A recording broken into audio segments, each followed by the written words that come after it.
Está. A ver, Javier, si nos escuchamos mejor.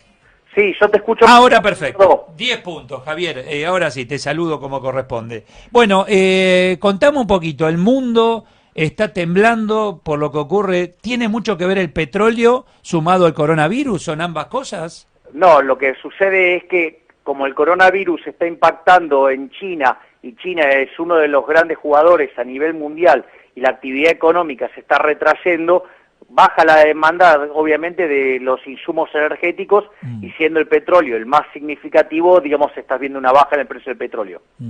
Bueno, con ese petróleo en baja, ¿por qué reaccionan de esta manera los mercados? Wall Street tuvo que suspender la rueda, acá tenemos 12%, el Merval abajo. Bueno, lo que sucede es que no es por el tema del petróleo, sino que tiene que ver básicamente con el problema de que al producirse una retracción en China y producirse eventos de pánico donde la gente le aumenta la aversión al riesgo, es decir, se asusta, eso conduce a una situación donde el nivel de actividad cae y por ende, digamos, lo que vos tenés es que algunos activos financieros mejoran, digamos, las monedas se revaloriza, por ejemplo, el oro, y lo que tenés es que los activos vinculados al riesgo y a la actividad, digamos, esos eso es lo que estás viendo. Estás viendo un evento vinculado a un aumento en la aversión al riesgo global, donde entonces, ¿qué hacen los agentes?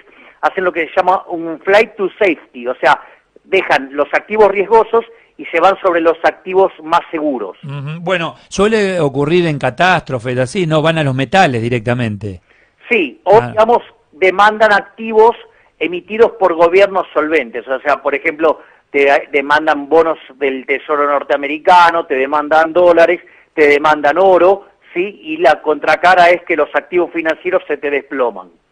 Los vinculados a las acciones y a la actividad económica. Ahora, a nosotros todo lo que veníamos justo en medio de la negociación de la deuda, los problemas internos, y se suma a esta situación internacional.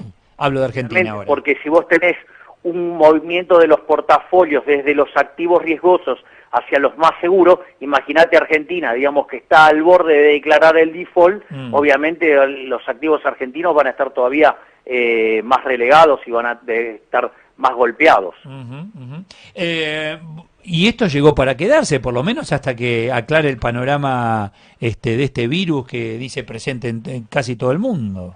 Sí, al menos hasta que quede claro que se detiene y que el grado de aversión al riesgo por parte de la gente cese, ¿no? Porque en el fondo, digamos, el problema central es cuando los individuos entran en pánico. Sí. Sí, y ahí es donde estos millones... Ahora, vos tenés la gente, entran en pánico, pero los tenés en... Ahora, también se consume más, porque salís a comprar lo que no comprabas antes, ¿no? No, algunos elementos se consumen más, pero en general se consume muchísimo menos. O sea, cuando vos básicamente te agarra aversión al riesgo, lo que haces es acumular activos que no pierdan valor. En general... por ejemplo... Tocador, almacén, etcétera, por ejemplo. No, demandarían directamente, demandan más dólar billete y demandan, por ejemplo, títulos públicos. Y además se frenan los procesos de inversión y eso lo que hace es generar caída en el nivel de actividad económica, en el empleo y, digamos, o sea, empieza a aparecer el problema del desempleo. O sea, esto, digamos, o sea, es un típico comportamiento de pánico. Y también se te dan los dos extremos. Por un lado querés acopiar y por el otro hay menos producción, o sea que va a aumentar también el precio de algunos productos. Más demanda, menos oferta. No, te diría que tendrías más un problema. En general estas situaciones lo que tienden a generar es deflación. O sea, por eso, digamos, cuando suceden este tipo de eventos, los bancos centrales se ponen muy alerta y empiezan a emitir dinero. Vos fíjate que en lo que fue la crisis subprime, la demanda de dinero, o sea, se incrementó mucho más fuerte de lo que fue durante la Gran Depresión. Por eso Bernanke en ese momento triplicó la cantidad de dinero y no generó inflación. ¿Por qué? Porque en el aumento de la aversión al riesgo, justamente lo que hacen los agentes es concentrarse en demandar activos que los consideran más seguros. Entonces, ¿qué hizo el Banco Central Americano? O sea, la Reserva Federal. Tuvo que hasta triplicar la cantidad de dinero. Pero claramente, como eso era lo que... ¿Y por qué es importante que haga eso? Porque vos imprimir dinero no te cuesta nada, pero si la gente, digamos, para tener más dinero empieza a demandar menos bienes, entras en una feroz recesión. Por lo tanto, digamos, lo que vos vas a ver en estos días es una comunicación muy fuerte por parte de los bancos centrales de que van a abastecer de liquidez al mundo. Van a abastecer, está bien, entiendo. Ahora, este pánico te lleva a cualquier cosa, porque no sabés cómo reaccionan las comunidades, ¿no? Uno no lo sabe. ¿Cómo reaccionás? ¿Te guardás, no consumís nada, vos decís se sientan arriba de los ahorros, o ¿no? Algo hacen, ¿eh? Sí, en realidad, digamos, lo que sucede en estos eventos es que retraen el consumo y tratan de resguardarse en activos emitidos por los gobiernos, que los perciben como seguros. Entonces, lo que deben hacer los bancos centrales en estas ocasiones es justamente emitir dinero para que la gente pueda tener más dinero en los bolsillos sin que ello se convierta en una retracción de la demanda de bienes y que eso conduzca a una recesión. ¿Incluida la Argentina? ¿Imaginás que van a tomar esa decisión? No, en Argentina no, porque los activos seguros en Argentina no son los pesos ni los tutis de los públicos, sino que en realidad, digamos, lo que va a pasar en Argentina es que van a demandar más dólares. Ajá, bien. ¿Y cómo se hace? ¿Dólares de dónde? ¿De dónde van a salir?